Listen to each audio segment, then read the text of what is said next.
Hi,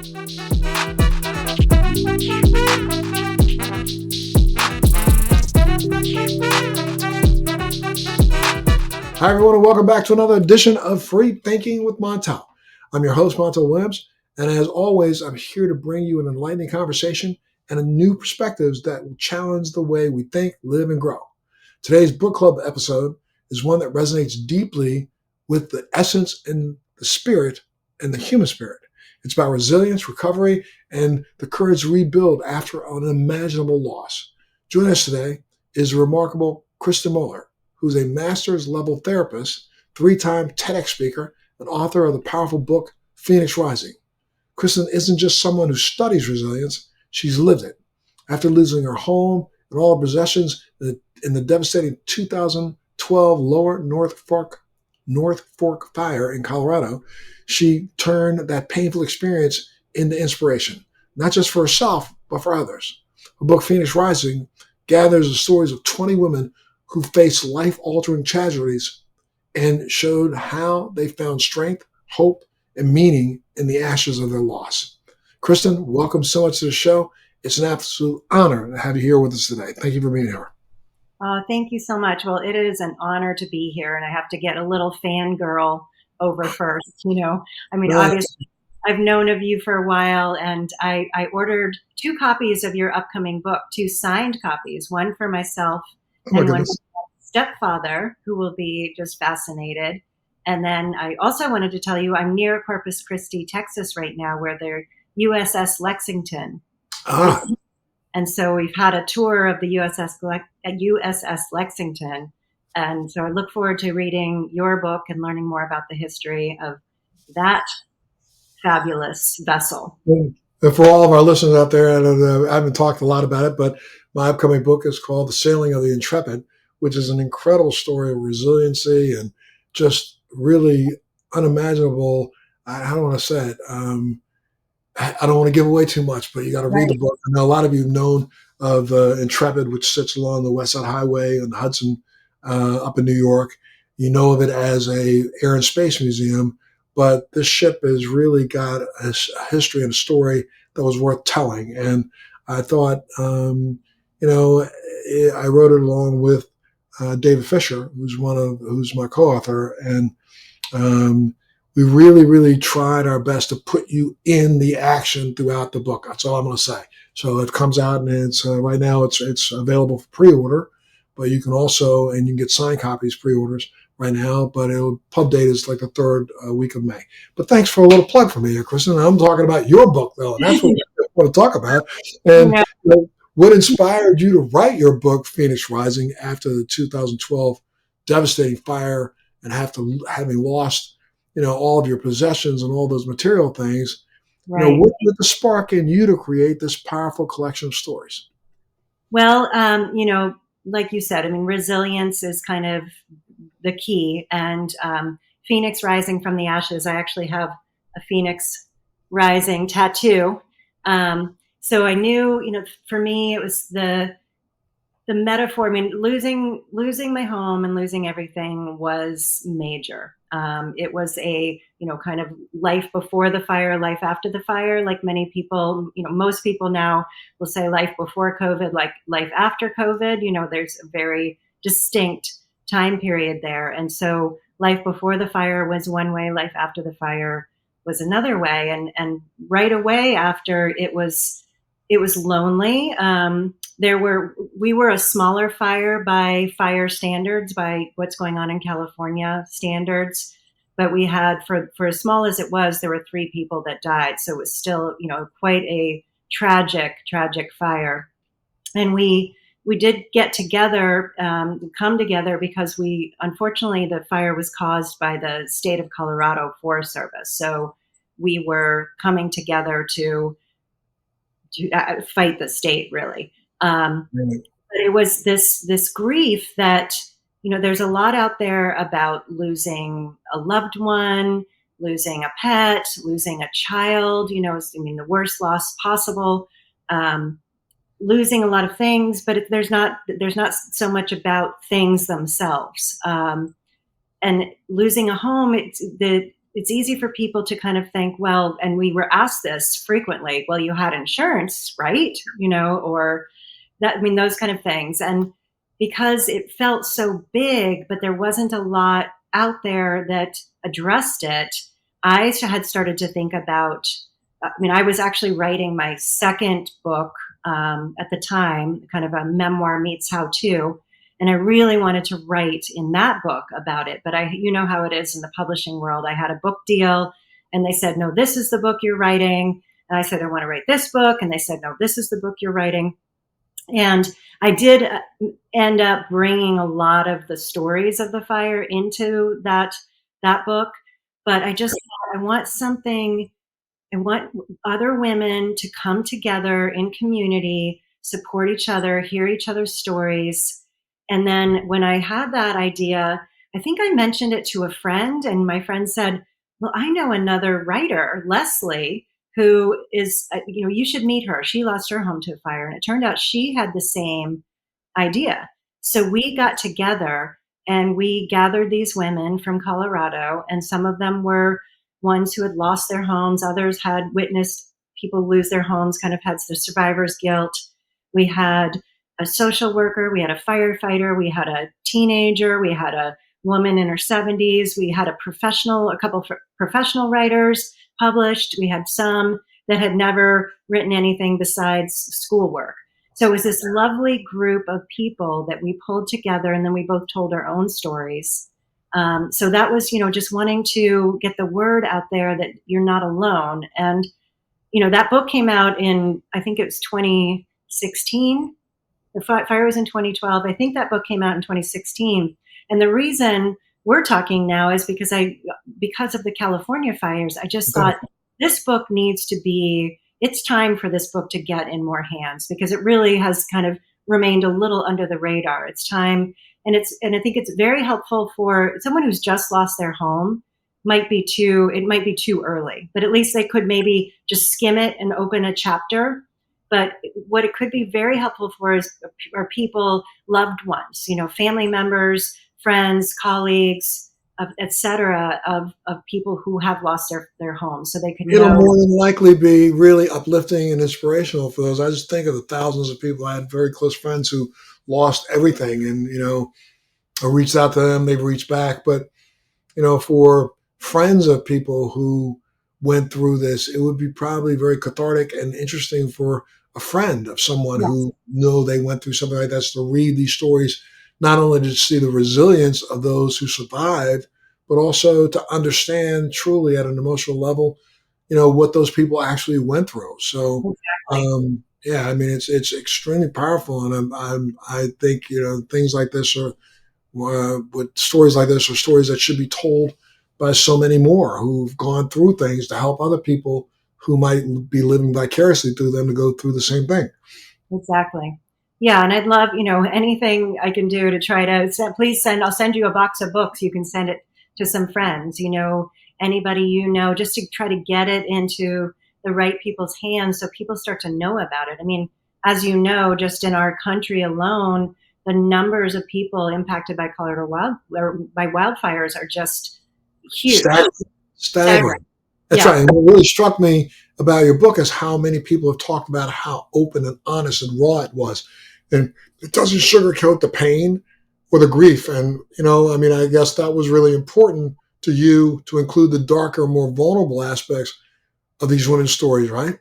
very much so. And that's a big piece of my work is really, after the fire, before we knew what we were going to do next, I was working with writers and helping women write their books.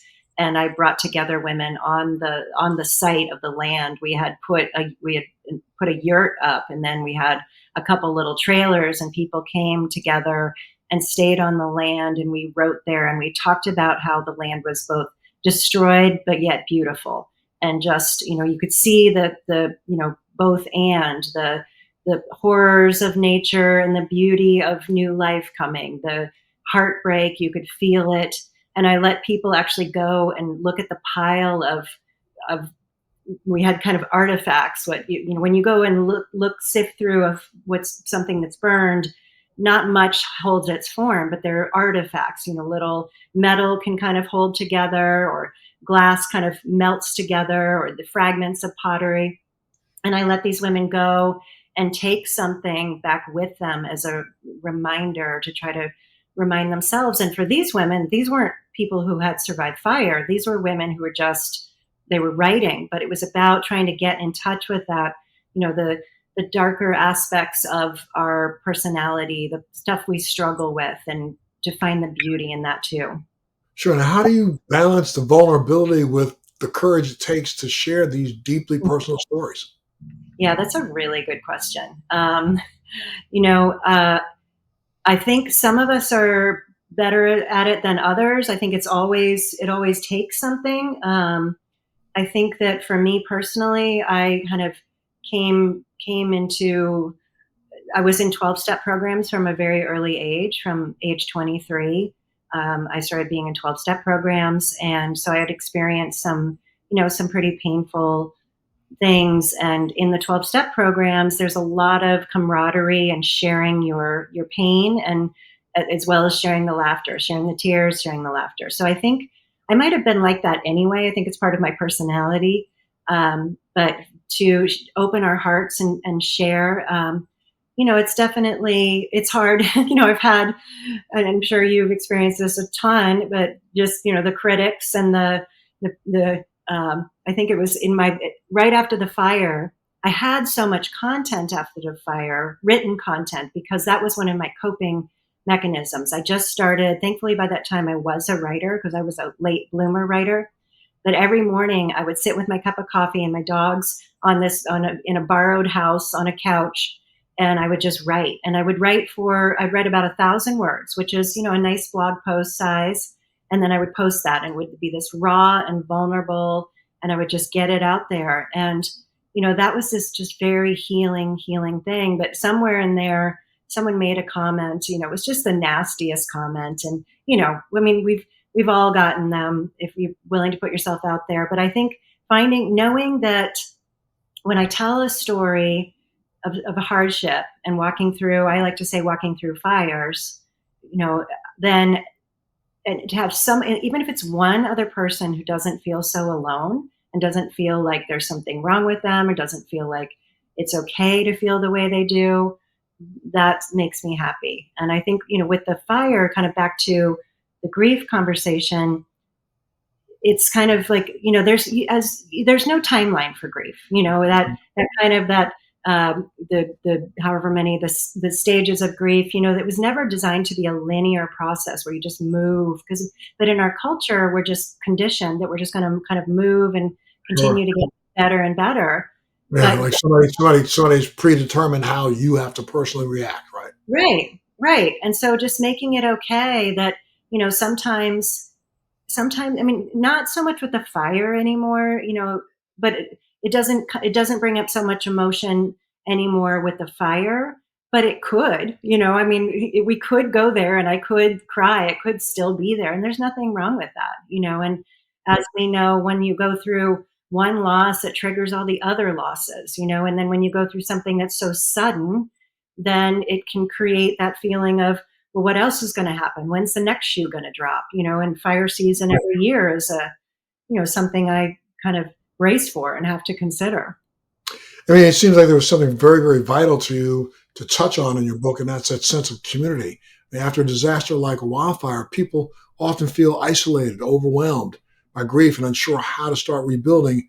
But the women in your book show that connection and community support are lifelines in every sense of the word.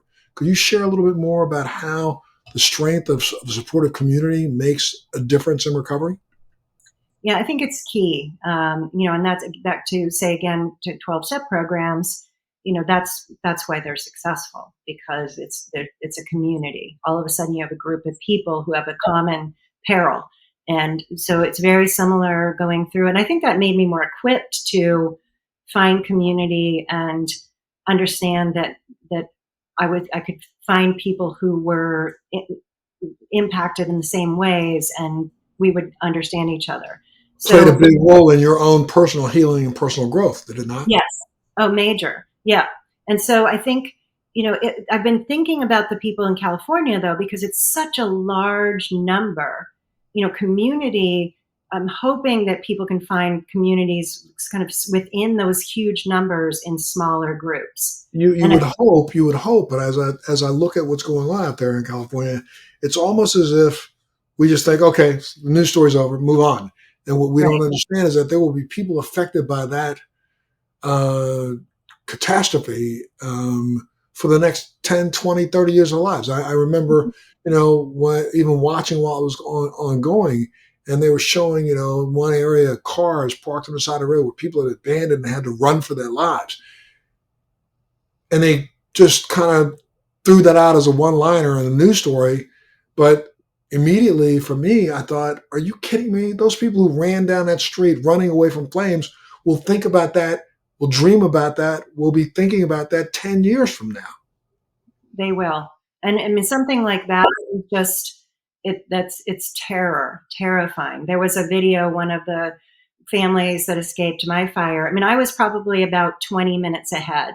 And our fire, unfortunately, like so many, they were just not, the 911 system broke down. The fire department that it covered the area where we were wasn't the initial fire department, wasn't the fire department where the fire started. So it was things got really confused. And that's actually why people died, is because they didn't get notification. But there was a video of a family escaping, and they're driving through. I mean, it looks like pitch dark because they're driving through this cloud. And yeah, I mean, we're talking PTSD. It's PTSD. There's going to be a lot of mental health concerns, not to mention there's stories of people, all these insurance companies that are pulling out of various states, insurance people getting dropped by their insurance right before the fire, not to mention being underinsured. It is a whole, and you have to go into deal mode because you have to deal with your insurance right away. And it's horrible because there's no space. You're just jumping into action with dealing with this insurance. And some people are underinsured. All the insurance companies work differently. I mean, some of the people from our fire were videotaped and grilled on possessions, like they're making it up. We were very lucky with our insurance company, but we were underinsured and we didn't realize we were underinsured. And that is very common as well. So yeah, there's so much they're going to be dealing with.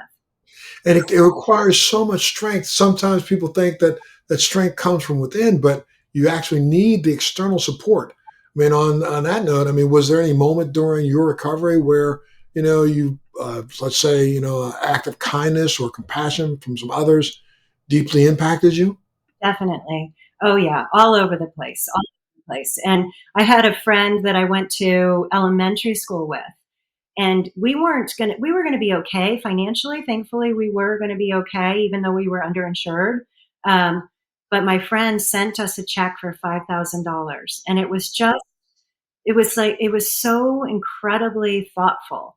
And just, he didn't have to do that. And it was just the nicest thing. And I, of course, said, that's, oh my gosh, like, please don't. And then another neighbor, actually, we had gathered all those little shards of pottery.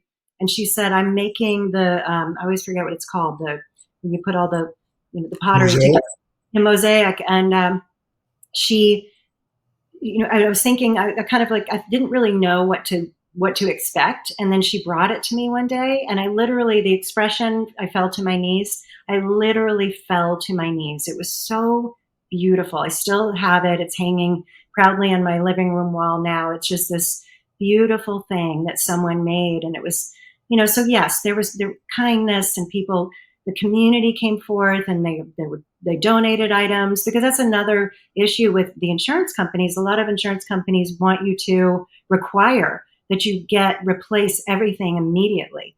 You don't have a place to put everything. You don't want everything again. You want the things you had that were precious, that are irreplaceable. You don't want to go to stores and get a ton of stuff just because your insurance is telling you have to, and then put it in a storage unit, and you don't even know what the next place is going to be like. Right. So it's a confusing time. And when another theme of Phoenix Rising is the healing power of just storytelling itself. I mean, how does sharing your story or hearing someone else's story help you overcome your own personal grief and trauma? Finding, Not being alone? not being alone, finding Leslie, my co-creator, just we were kind of soulmates for those couple of years we were working on the book. I mean, we talked all the time and we had the same feelings. We both were very deeply attached to our homes. Both of our husbands had done a lot of work with their hands on our homes. I mean, our place was so much more than a house. It was this just precious, it was very small, but it was perched on the side of a mountain, and it was our dream home. And we had bought that home after losing a pregnancy, and that home was not an appropriate place for kids. And it was kind of like, okay, this is our new path. It was off the grid. It was in the middle of nowhere. It was down a mile-long private dirt road that was practically a Jeep trail through aspen groves, but this little house, and we just loved it. And Leslie felt the same way about her house. So we could share, about the material aspects. We could share about the emotional, and then the project of bringing these other women together and letting them tell their stories and watching the effect on them, and having this kind of community of the sisterhood of women in this book. It was just really, really amazing. Not just healing for the storytellers themselves, it was healing for the listener or the reader too. I mean, I know many of my listeners may have experienced personal losses of their own along the way. What advice would you give someone who's struggling to find hope after tragedy? Oh my gosh. Well, hope, I think it can be a day at a time, moment at a time, minute at a time thing. I think I was just with a dear friend of mine who lost her son, and her book is coming out shortly. Her name is Sally McQuillan, and she wrote a book called Reaching for Beautiful about the loss of her son, Christopher. And, I think, sadly, I have quite a few friends who've lost children. And I think that, we put that loss at the top of the heap, and finding kind of the will to go on. I was asking her about those middle of the night times when nobody else is there and you can't sleep and you're by yourself. What do you do? And I've had my own moments like that. It was less about the house, but I've had, some serious challenges throughout my life, and, had an experience like that a couple of years ago where some trauma got reactivated, old childhood trauma got reactivated and really sent me in a tailspin and created a whole anxiety situation that was unlike anything I've ever experienced before. And I had moments of just not knowing if I was going to get through, and I think it's kind of similar to a great loss, severe mental illness, mental health crisis, suicidal thinking, those times when you just don't know. So for me, it was kind of getting really back to basics, 1 minute at a time. Am I okay? I may not feel okay in this moment, but am I okay in this moment? Having some people that have said, you can call me in the middle of the night anytime you want. And of course I never did, but knowing I could, having things that ground me, excuse me, and remind me, and just that kind of having a meditation practice, having a praying, having journaling, having a support system. And I think if you are, if you struggle and feel like your struggle is kind of going on longer than you feel like you can handle, I think it's time to get into therapy, having a therapist, having someone to help normalize that some of these things can really, we're fragile systems, we're strong in so many ways, but our psyches, you never know. And if someone has a history of loss and a history of trauma, excuse me, and mental health struggles, and then you have a deep loss, like that can just be something.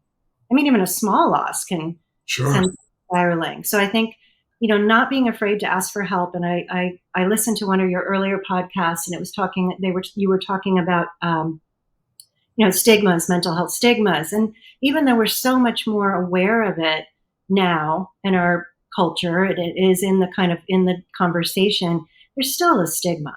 Oh, even though the term comes up, but just as quickly as it comes up, it goes away. I mean, Right. before we go any further, we'll take a second, tell people where they can go, because the book you said was published in, 2016. Where can they go to find it right now to make sure they can get a copy of it? Oh, yes, please. Yeah, so it's Phoenix Rising, Stories of Remarkable Women Walking Through Fire. You can go to my website, kristenmoeller.com, Kristen Moeller, Moeller.com. You can Google me, find my website. You can find it there. You can also go on Amazon or any other online retailers. And you can also go into a bookstore, because bookstores can still order it because it is distributed by one of the major distributors. So bookstores can order it. So definitely. Yeah. And can you share, just first of all, while we're on that thought, because we can get people to go out there and get a copy of it, share one of the moments from the book that particularly moved or inspired you? I think there was the story of the younger woman, and I won't, tell too much about it, but it was her. There was so much for her she was our youngest writer. And I think at the time she was 17, I want to say. And she didn't lose her home, but she watched others around. And her family had been in that area for such a long time. And it was kind of this, it was a piece of her childhood, a piece of her, and getting to be included in this process, really worked out so well that we got, we put out word in all our communities. And then once we'd find one person, we'd ask them, because we were trying to reach some different fires that happened in Colorado. And we got the perfect amount. We just got the perfect amount of people to make it the perfect size, the perfect story. I don't think we had, there might have been a couple that just didn't feel like the right fit for various reasons, but I don't even know if that happened. It just was, so this just kind of beautiful collection of the variety. But this young woman's story is really, really sweet. Wow. And you said that resilience isn't just a destination, it's a lifelong process. Can you talk a little more about resilience as this ongoing nonlinear path on Yes. how to keep moving forward and, through the setbacks along the way? Yeah. I think, resilience it's important that we know, because here's how you know if you have resilience. You're still here. That's how you know you're still here. And chances are you've been through something. And I know you've been through a lot. You've been through a stroke. You have MS. You've walked through so many things. You have resilience. You're here and you've turned your life into something amazing. And everybody that's listening or not listening, everybody, anyone who's still here has resilience. So, I think it's a matter of remembering that, first of all. I have walked through other things before. That's what I've had to tell myself. I've walked through fires. I can walk through this. I've walked through, sudden death of my mother. I walked through cancer. I walked through pregnancy loss. I walked through, a lot of various things. And so reminding myself when I'm in the middle of it, one foot in front of the other, one moment at a time, one step at a time. But so often we put pressure on ourselves to move on when really Right. healing doesn't have a deadline. I'm No. guessing that this ties into what your fire walker writing retreats, TM, as well, are all about, right? Yeah, exactly. Yeah. And I Talk think, about that. yeah. And just to say too, we have it again, it's our success oriented culture that tells us it should always be a straight line, that the hero's journey tells us it should be, triumph over tragedy. And then then we're ready for the world. And it's not always like that. And there's a much more kind of, to use a feminine model where it's a much more cyclical, like the seasons, it's just like time moving. It's cyclical, seasons changing. So I think if we can stop telling ourselves resilience needs to look a particular way, because, I think it was the podcast you had with the woman who she had that horrible disease and she was a paraplegic. And at first she kept trying to, she wanted to move her toe. And if she was really focusing on, could she get it back? Because it seemed like she got some use of her legs and then she lost it again. And then she got to a point where she said she had to stop trying to move her toe. And to me, that's like, oh, I just almost started crying, like you have to kind of, where are you now? I know for me, it's the experience that the fire made me stronger in many ways, but it also made me soft. I've always been a soft, I've always been, you know, I've had a lot of sensitivity. It made me stronger in that I knew I could move through things. Mhm. It made Well, me, talk to me in that under that vein. Tell me about these Firewalker writing retreats, right? That you put on. uh, Where can people go to find out about them? oh, again, my website. So people, and right now they're on a case by case basis. So if people are interested, I put them together. When I have enough people, then I put them together. So if you're interested in finding out more about that, just go to my website, KristenMoeller.com, and just Google. If you forget KristenMoeller.com, just Google me and you'll find me there. What was one of the most difficult or challenging parts of writing Phoenix Rising, and how did you overcome it? Well, this one was, if you're going to write a book, and to bring people's stories together, that's an easier thing to do in a lot of ways than, as sitting down at a blank page and doing it all ourselves. I'm working on a book project right now that I've been working on since 2017 or 16, and it's taken me. I'm still working on it. So writing a book is a big deal. This one.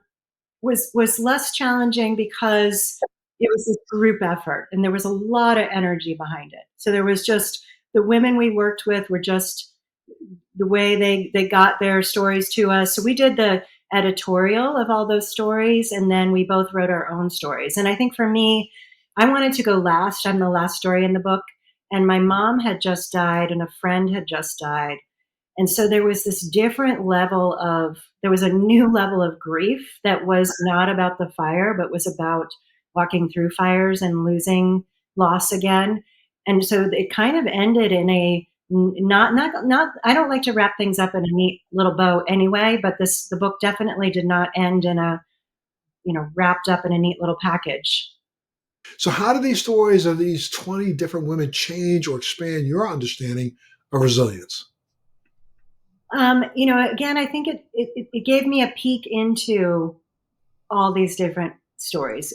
That in itself is just, really getting to see by women's open sharing what it was like for them to walk through. And some of them were more kind of practically oriented. Some were more like Leslie and I were very metaphorically driven. So finding all these kind of different expressions of resilience. So again, it doesn't have to look one way. It looks like how it looks for you.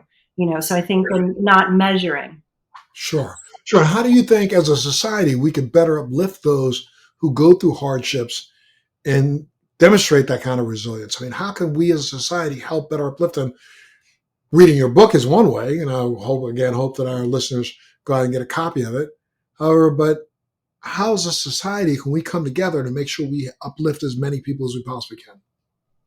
I think getting educated about the grief process from not the stages of grief, not thinking it's a ascension process, that understanding the messiness of it. There's a book called "It's Okay That You're Not Okay" by Megan Devine. That is such a brilliant book about grief, and I think it should be required reading. So read that book first of all. I think because we are so weird about grief. Even if we've experienced it, we're so awkward about it and we just want to make it better. We reward someone for, well, they're doing so well. And then you say it directly to the person, well, you sound so good, you're doing so well. And then you don't want to go back to that person and not be doing well. So And you really don't know if they're doing well. Maybe they're putting on a happy face, and you just totally. made them realize how unwell they are. Right. And the Rumi poem, where it says each day a new, I can't remember how it goes exactly, a new visitor, and it's just allowing that whatever kind of shows up in your process. I mean, of course, if you feel like you're drowning in it and it's been too long in the drowning part, then yeah, like, okay, get Seek some help. help. Yeah. But allowing that, someday you want to just lay in bed all day. Another day you want to get up and, run 5 miles. Like, it's allow what It's comes up. the term "I'm okay" is exactly what that sounds like. Yeah. I'm okay. It's not I'm okay compared to you. Right. I'm okay. And if you're okay happens to be that one day to be a little maudlin, as long as being a little maudlin and being a little bit, I don't want to use the term depressed, but we are human beings. We have a broad spectrum of emotions. And that's what makes us human, is the fact that we have a broad spectrum of emotion. We weren't put on this planet to be happy every day. Whether we like it or not, that's the truth. We have this broad spectrum, and you're healthiest when you express that broad spectrum. However, if you get caught up in one thing or another, that's when you really need to seek help. If you think you have to get up every morning and put on that fresh face and be as exciting as you can possibly be, you got a problem because you're running from something. Right. If you get up every single morning in a row and you feel like, oh, woe is me, oh, woe is we, you got a problem. But the fact that you felt like, oh, woe is me one day, happy the next day, there's nothing wrong with that. There's a happiness formulation by a doctor that created something, Dr. Lubomirsky, who was saying that technically, honestly, it's 40% of our happiness is out of our control. We have no control over it. Another 40% is literally based on circumstances. But there's clearly 20% that's left over that we can actually determine and make a difference in our own lives for our level of happiness. We can spiral ourselves down into an abyss as likely or as well as we can spin ourselves out of that abyss. It's understanding that there's nothing wrong with it for a minute, but when we start to wallow in it, whether it's the high side or the low side, are we running from something that's really, that we should actually take the time to figure out what that is? And sometimes you need help to figure that out. Mm-hmm. Yeah. And there's, it's that then someone might label themselves as, well, I'm wallowing, but really maybe they need to be wallowing too. There's Sure. that. It's hard. I think having someone who really knows you and who you trust, or a few people like that. And again, whether that's a mental health professional, your spouse, a best friend, a family member, but who you can check in with, and who is, you can say, okay, are you worried about me? Yeah, Should I sure. be me? That kind of thing. Did Because you I think, learn anything? Did you learn anything surprising about yourself while researching and writing this book? um, you know, I I think what I learned is, it's funny because I think I can be I've struggled with depression and anxiety in my life, and I can tend to be kind of more into, I'm an introvert and I'm an extroverted introvert too. So, and I can tend to want to, I kind of be tired, and that's kind of my way of retreating and protecting. But when I started at that point putting myself out there, um, it went against what I thought I needed in many ways, but it was helpful. It helped bring some life back that wasn't there. But I also had to be careful because there was a period in my life when I was really gung ho and really working on success, that I burned out too much because I put myself out there too much and went, pushed too hard. And so it's kind of finding, it's always a balance. It's always this course correction, I think, You always have to, always. I mean, I can be extremely hard on myself, not recognizing how I can't control everything. I mean, as Right. much as I want to control the world, I want to control every person around me, I Yeah. can't. And that frustrates me sometimes where, I'm working on a project like right this minute. I've been working on a project and helping some doctors work on a project that is known right now to be a cure for PTSD. It is, Oh, is acknowledged by the International Governing Body for Psychological Protocols. It's right now being deployed in Poland and the Ukraine to help not only warfighters but civilians deal with their PTSD. It's been getting ready, hopefully, will be deployed in California. This is a protocol that has now seen to date 9 out of every 10 people who have been through it have remitted all their symptoms of PTSD in 5 to 10 hours, no medication. For a fact, this has been studied at Walter Reed, at King's College. It's been studied at Harvard. It's been studied at MIT. It's an amazing protocol. Sometimes I am so adamant about getting this thing out there and getting people to understand it. I mean, how much more work do we have to do to prove this? This has been more studies done on this than any other psychological protocol for PTSD in the world, and it's proven itself. And I get so angry at the fact that it just won't move forward because I don't have control over those other people who could accept this. Yes. So in some way, I look at myself as a failure for not being able to communicate this in a way that people would get it. But there's no failure on me. I mean, the truth of the matter is this is a failure on our society because we want to make sure that we can turn something like PTSD into a cottage industry so people can make more money off of it rather than heal people. Exactly. But, I have to stop myself every now and then and try not to be so hard on myself because it's not my fault that I can't get people to look at, the forest through the trees, or I can't get them to see the icing on the cake that's there. Completely. So what is one of the key things that you'd like to leave for our readers as a key takeaway, our viewers? What's one of those key takeaways from your book, Phoenix Rising, that you would like to share with our listeners? Well, first of all, thank you for doing that work that you're doing, and I hope it does come out. I hope that you meet your goal and also be kind to yourself and remember it isn't you've brought it to a certain point, and then then we have all those bureaucracies and etc.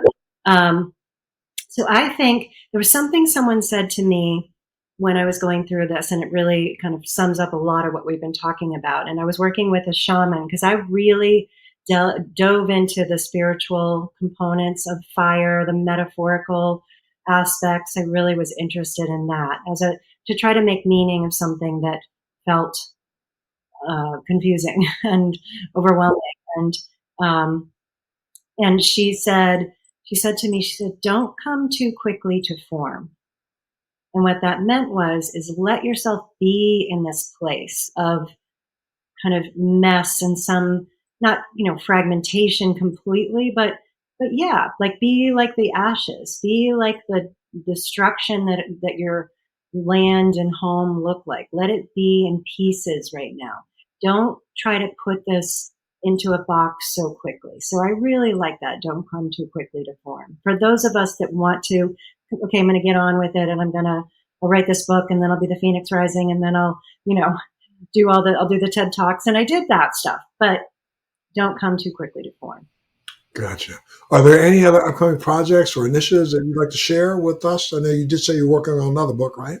Yes. And I'd love to, I have a Substack that's linked on my website where I put my writings periodically. Mostly I want to get this book in people's hands. So it's just, even if you don't know someone yourself, listeners, if you know anybody in California, send a book to them, because we got to get it to the Californians right now. And then we'll have different areas where unfortunately we'll have to get it later. But right now we got to get it to California. No question. Well, thank you so much for amplifying the voices of these 20 incredible women with Phoenix Rising. And thank you so much for sharing your story. I think it's a beacon of hope for anyone walking through their own personal life fire. And I encourage everyone who's listening right now and looking in to go ahead and pick up a copy. And think about it. Friends, no matter what the struggles you're facing, remember, there's always a way forward. Kristen, and the women of the Phoenix Rising are pure proof, I think, of that. And Kristen, I want to thank you again for being a part of the show.